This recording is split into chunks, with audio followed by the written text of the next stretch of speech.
Namba 11 Bagabo Joseph yeetebye omupiira 68 mu binnya 18 okusobola okuwangula empaka za Hawaii eza golf ez'omulundi guno. Ono oluvannyuma yagondomoddwako TV ekika kya Hisense okumunywezaaza okutuuka ku buwanguzi. Bagabo yasoose kuteeba mu kanya akokusatu 14 ne 18 okusobola okumega banne okuva mu makampuni ag'enjawulo.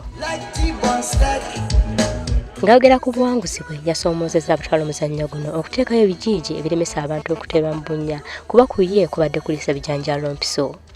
Can we put more hazards on the course? It's important for some of us.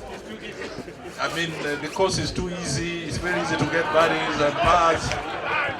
Club, they should start putting a column for remarks because we need to help some people who play bad golf.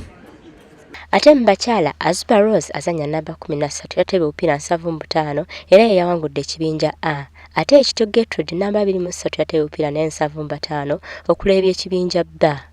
Mu kibinja ky'abasajja A, Masiko Moses yabanyweddemu akendo ne point 71. Jadu Patel namba 17 yakulembedde ekibinja B ate Mugenyi Albert namba 28 n'alebya banne mu kibinja C.